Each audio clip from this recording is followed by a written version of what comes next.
unahin mo muna natin gawin ay yung filling. So, naggigisa muna ako dito ng garlic at sibuyas. Ayan, huwag natin ito hayaan na matusta kasi maaapektuhan yung panlasa ng ating corned beef later on. So, isutay lang natin sila for few minutes. Super liit ng hiwa natin potato para madali siyang maluto. At saka para madali siyang kagatin ng mga bata.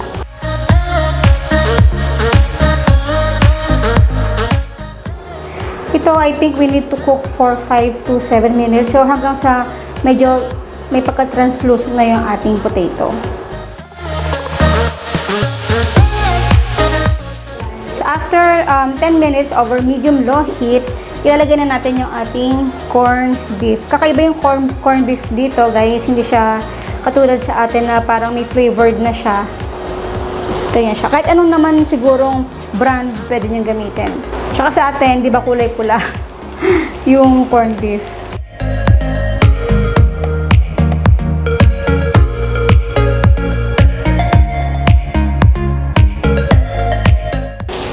So, kapag nahalo na natin, ilalagay na natin yung mga spices niya. Sa spices naman, guys, okay lang kahit asin lang kung meron kayong available, tsaka yung liquid seasoning. Pero ako kasi syempre, para mas masarap pa, naglalagay ako ng paprika, dash lang naman, garlic powder, onion powder, at pepper. Ayan, haluin na natin siya ulit.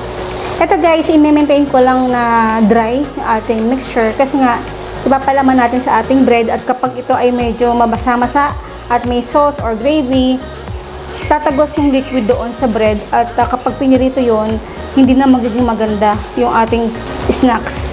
Tsaka tatagos talaga siya sa tinapay.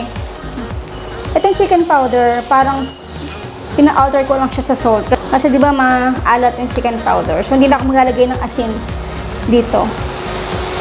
Ayan, ganyan lang siya kadali.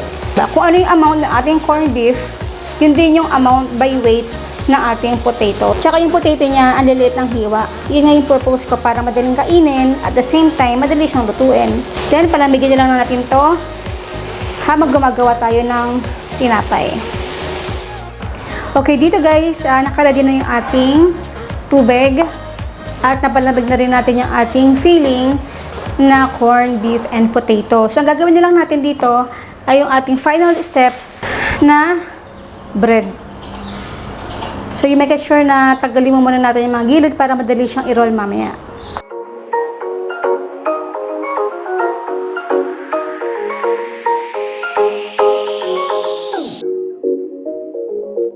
So, ito mapapansin nyo, marami na kayo makakaipon nito. Kaya wag natin ito itapon. Pwede natin itong gawing breadcrumbs. Pwede din itong gawing pampa-thickening agent. Pwede din itong gawin na pang-pudding, desserts. Pwede din itong gawin na breadstick. Lagyan lang natin to, isaw-saw lang natin ito sa melted butter. Tsaka natin ito ipirito. At marami pang iba guys. So, if I were you, kung hindi nyo ito gagamitin today, ilagay nyo na lang siya sa freezer at pwede itong ito mga 1 to 2 hours. Ito naman, ipa-flat lang natin siya gamit ng roll pin. Kung wala naman kayong roll pin, pwedeng gamitin ang long neck. Mas maganda guys kung tayo ay bibili ng fresh talaga or kakagawa lang ng tinapay kasi doon yung talaga mapapansin na napakadali niyang i-roll. Tsaka super lambot niya kapag fresh talaga. Kapag mga bread ay nabili nyo na mga 2 days or malapit na siya ma-expired, ay doon tayo mahihirapan.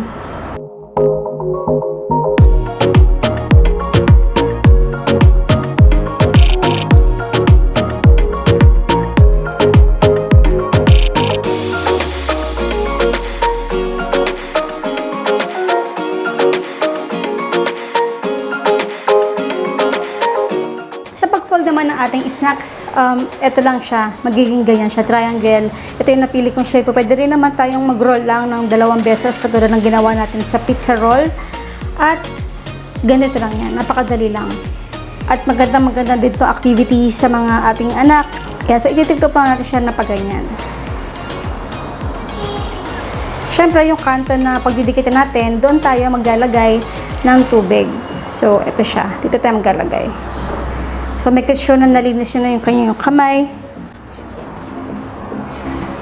Ayan. Tapos, yung pinakadulo lang i-attach natin. Ayan. Tsaka natin ito pisilin. Ayan. Ito. Ayan, sealed na siya. Tsaka tayo maglalagay ng mga 3 teaspoon or 1 tablespoon ng ating filling. Itusok lang natin ng bahagya para pati yung dulo malagyan. Ayan. Then, titiklopin naman natin ito pag ganyan. So, ito, talagyan natin ng tubig. 2 beses.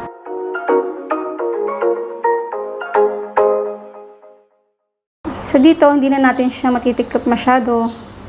Kaya ang gagawin natin ay ganito.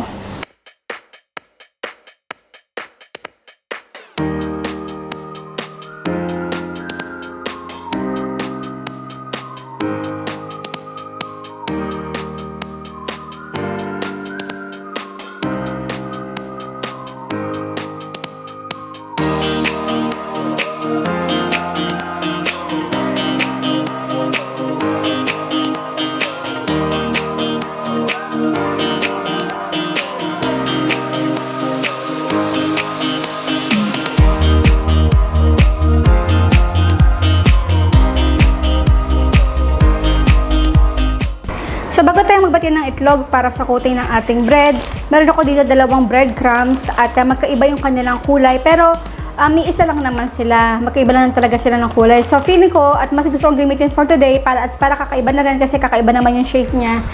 Gamitin natin ito.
Subukan mo muna natin ng isa.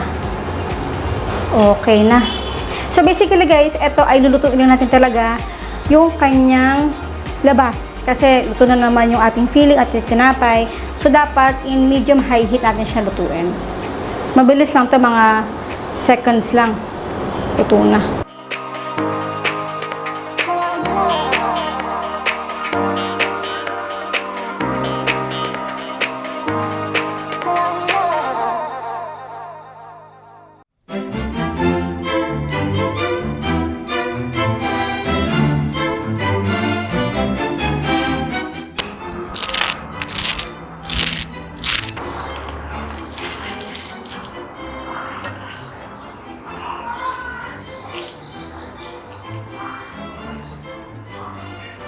Okay guys, kain po tayo.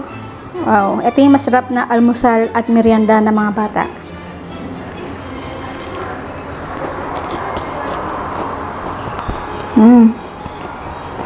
Crunchy. Sarap. Speechless. Guys, maraming salamat sa inyo lahat sa pagtangkilik sa ating channel, ang Sarap Grabe. Kung gusto nyo kayo ma-shoutout, paki-type na lang shoutout para madalag ko kayo makita. Bye!